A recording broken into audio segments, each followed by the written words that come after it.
You are watching the Love and Money Show, and today I have a very special guest, Jabbar. Thank you for being on the show. Thank you so much for having me. Okay, Jabbar, I'm gonna start off by having you tell us who you are and what do you do. Okay. So I'm a 21-year-old now, United States Marine. My birthday was like 4 or 5 days ago. And I also invest in real estate. I have 8 units currently with 2 more doors under contract. And I mostly do short-term rental investing.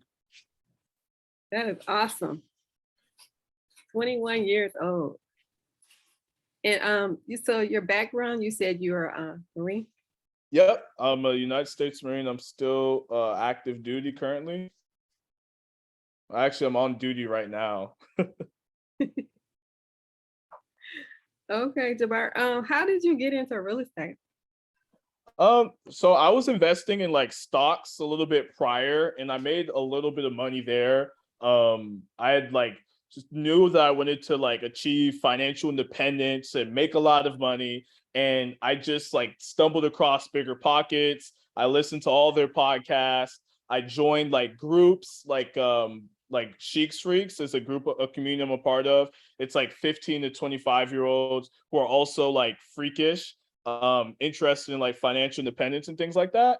Okay. And just between joining a group with other like-minded individuals, brainwashing myself by listening to only Bigger Pockets, and just like my goal of owning my first property in 6 months, I just kind of like went all for it and bought my first house with my VA loan, house hacked it, and it's been life-changing ever since. Okay, Jabbar. You are doing amazing things at only 21 years old. Yeah, thank you. Um, so Jabbar, can you explain a little bit what the VA loan is and how that works? So the VA loan is like a government-backed loan for veterans. So basically, the perks of the VA loan is you get to put 0% down on your primary residence, and you only have to live there for a year on anywhere from 1 to 4 units. So you could buy anywhere from a single family home to a quadplex. And so the amazing thing about the VA loan is it usually has the lowest interest rate. Obviously, you get to put no money down, but also there's like less restrictions when it comes to like things like credit or debt to income. There's so many like amazing things that you can do with the VA loan that you can't do with like a normal conventional loan or an FHA loan. Yeah, in essence, it's just a loan from the government for veterans to buy primary residences. Okay.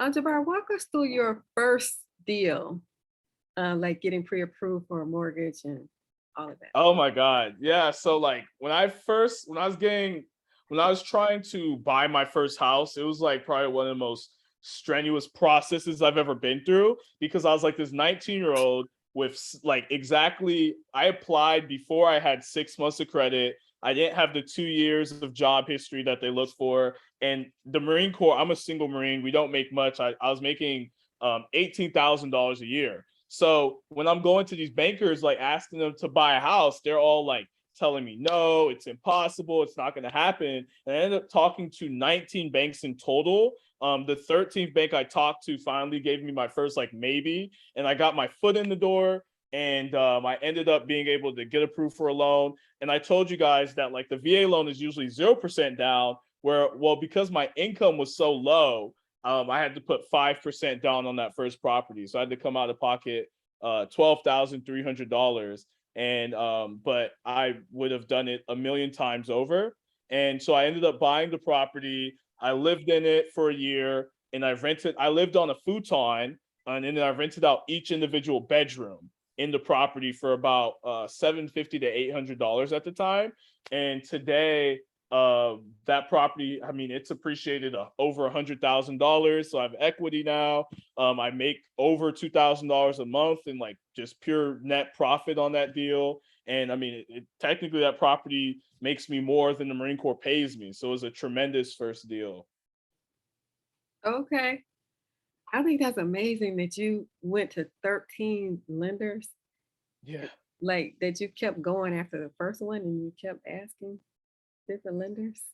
Yeah, I mean, I just really wanted to make it happen. And it goes back to like being in Sheiks Freaks. Like I had already told these people, like we get on a Zoom call and it's like all these people from all across the country, and I'm telling them I'm gonna buy my first house. So like just the thought of going back to them and telling them I couldn't do it like pained me a lot, to where like no wasn't an option anymore. So that's why like I put an effort out there to like tell people what my goals are, because I guess for me, and I think it's for other people, like you kind of speak it to an existence, but also because like, you don't want people to look at you any type of way, like the person who says things and doesn't follow through, you take the action to actually achieve those goals. Okay. Could you tell us a little bit more about Sheiks Freaks and how did you find them? How did you find the mastermind? Yeah, so Sheiks Freaks is a online community of like young people, so 15 to 25. I mean, you can be older and join, but that's like the target demographics. And it's run by my friend Dan Cheeks. He's like the person who founded it and runs the mastermind. And basically, we meet every week. Sometimes we have guests, like we have had Brandon Turner from Bigger Pockets on. We've had Ryan Pineda, people from the Real Estate Rookie Show, Mindy Jensen, Scott Trench, Craig Curlop. So tons of like big names in like the personal finance space have been in there and just kind of given us our advice, and we get to ask them questions. So I found the group because I wrote this post on Bigger Pockets that I was 18 years old. I was turning like 19 in a week, and I was like, my goal is to get to $10,000 a month in rental income by the time that I'm 30. And so I put that out there, and Dan actually, he has like a key, like a search set up. So if anyone puts like their young or their age in there, like he's just boom in there, like cold emailing you to kind of like get you into the community. So that's how Dan found me. And I ended up joining the group. We talked on the phone, and he was like, yeah, you would be an amazing fit for the group.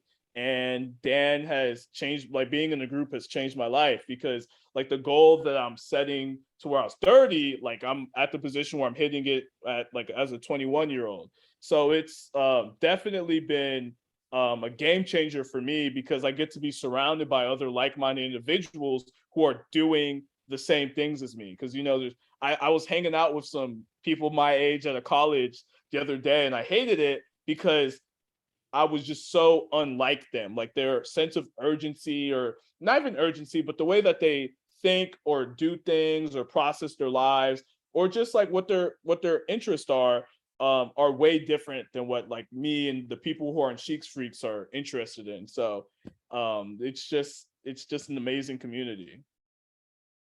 Okay, Jabbar, that is awesome. And so I'm curious, and you don't have to answer this if you don't want, but how much is the mastermind? Um, it's like $105 a year or something like Oh, that. that's not bad at all. Yeah, it's really cheap.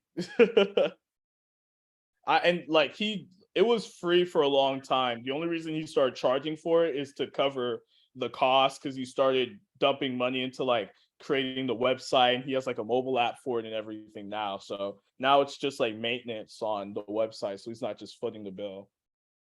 Okay. So it sounds very powerful because you've done a lot and you're only 21 years old. Yeah. So just And there's other people like me in there. okay. Jabbar, so I'm curious, uh, starting in the beginning when you were making 18,000 a year, what price was the house that they let you buy? Oh yeah. So it was $246,000 in Pooler, Georgia. It's like a suburb outside of Savannah. So I mentioned I put 5% down, so that was $12,300. And then with fees and then me furnishing the property, I invested a total of $22,000 into the property just to get it up and running. Okay. So you got a $246,000 house. Yeah. I was just curious.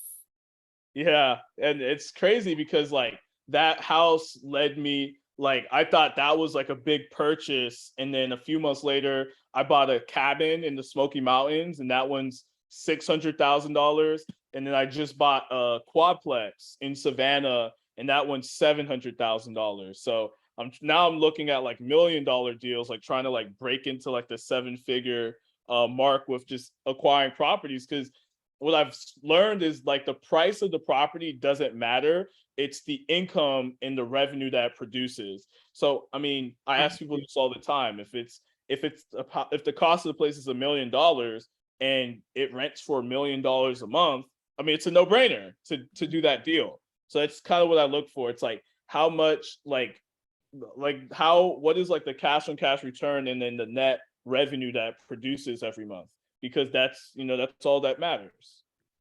Okay. Well, that's real interesting.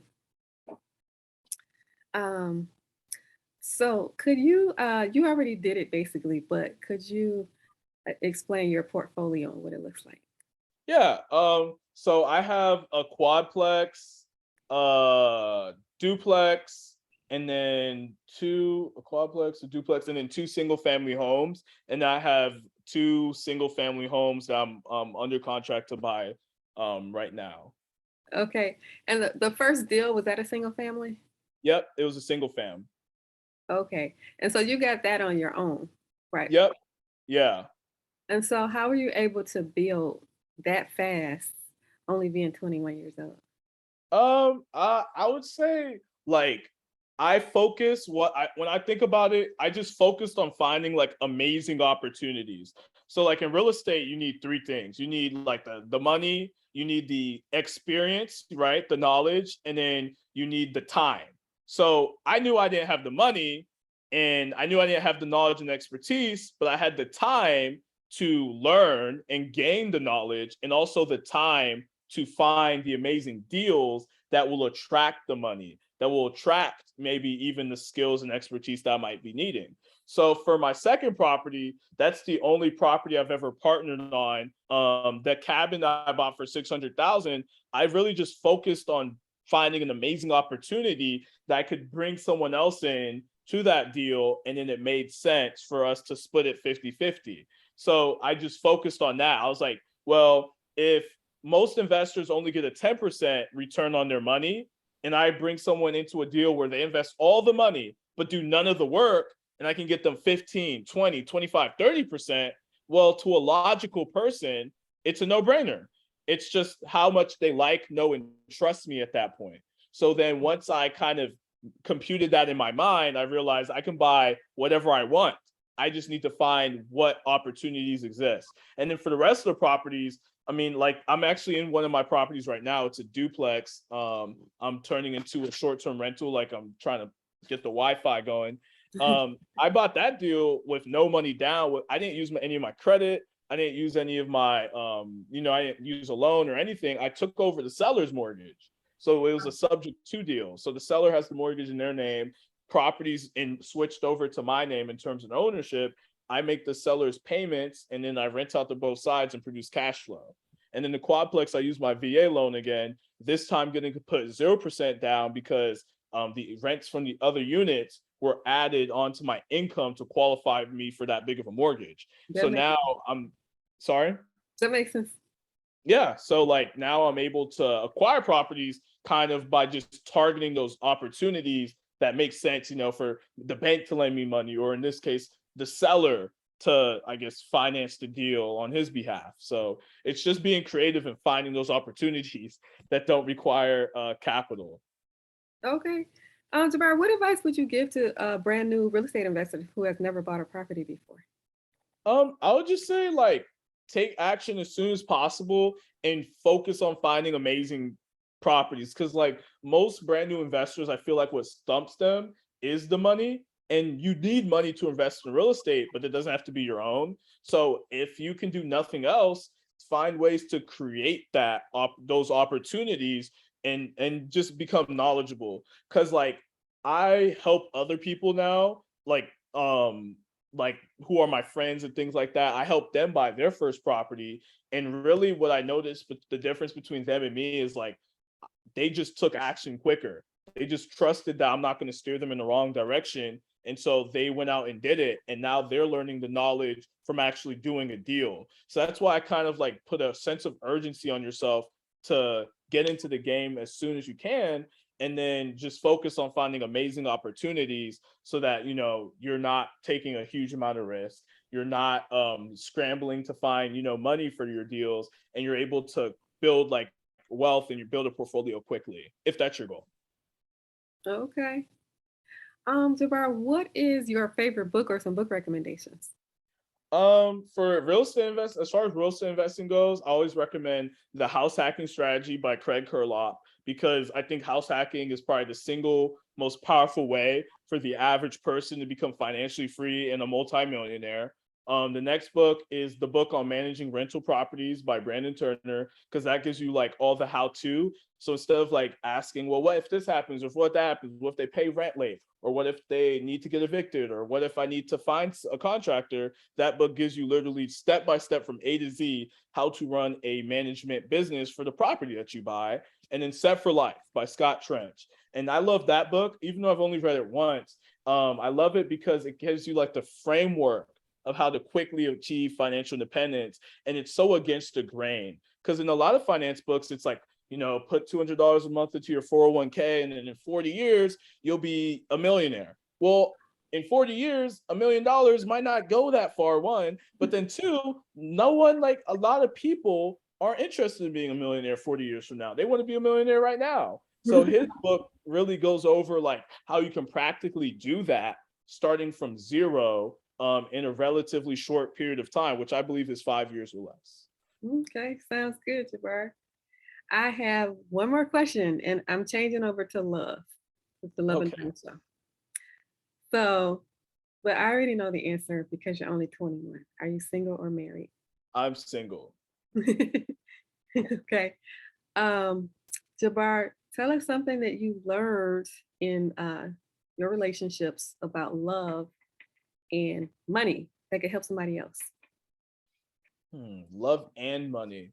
I would say for as far as love goes, it's kind of like to be selfless and to ensure that the other person feels like the love coming from you. Because like for me, because of my past, it's hard for me to show people that I care and they have no idea. So they don't kind of it degrades the relationship.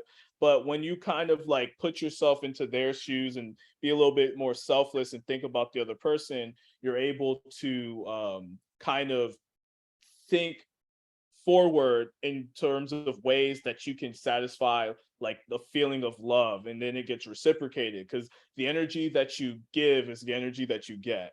And then as far as money goes, it's just like um and when you say love and money, are you like wanting me to combine the two, or is this two separate things? Uh, Combining them.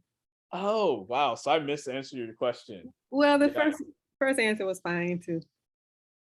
Yeah, so like I mean, the way I see it and the way I perceive it is just by you creating a lot of financial abundance, you have I I'm 21, so I'm gonna be real. I might not be 100% sure on this, but you have like the flexibility to not have issues when it comes to finances. So I believe most divorces, or I know most divorces come from money. So when you're making a certain amount of money, statistically, like the chances of divorce actually get lower and lower. And I believe that's because like you're just in a position, if it's truly love, that you are able to not have to stress. Like money is not a lead indicator of like the stress in the relationship, and you know, causing you to like fight and things like that. So yeah, I always, this is gonna sound like real Wolf of Wall Street here, but make more money.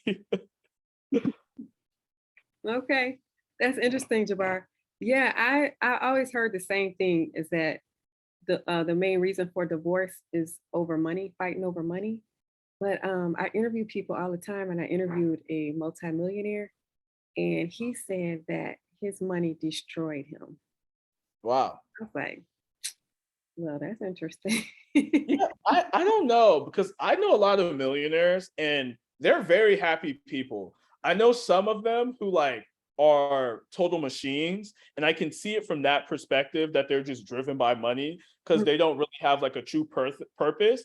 But I see a lot of millionaires who achieve that status, or successful people who achieve that status because of love, because they were tired of, like, seeing like their family suffer because of their lack of money and their ability to provide, man or woman. So I think that if you are coming at it in the right space, in the right perspective, and you're doing it for things beyond the material possessions and beyond money, money will be a vessel that improves your life, because money doesn't buy happiness, but it's a currency to buy things that make you happy, like your time. Like, so now you can have time with your family. You don't have to work 40 hours a week or sit on 24-hour duty, because you have the financial currency, or the currency, to buy something that is valuable to you, and then you can do what makes you happy, and maybe that's taking care of your loved ones and things like that. Yeah, I agree with you. I would much rather have abundance than nothing. Yeah. Jabbar, did you have any last words to leave for the audience? No, I mean, I just say, like, as far as investing goes, I always like tell people that it's really simple. Like, I love real estate so much because it's so real and tangible, but the things that it does for your life, like, I'm so much more confident. I have so much more, I feel like I can make more of an impact because of what it's done for me just now and where I can see it taking me. So I'd say, like, if you can just get into the game, and I call it the game, but if you can get into real estate as soon as you can, like, you're just starting the time of like a transformation of your entire life, and that in a very good way, if leveraged correctly, and if you're successful at it. So I really encourage people to start investing like as soon as possible. Like, don't wait, don't be stuck by the analysis paralysis.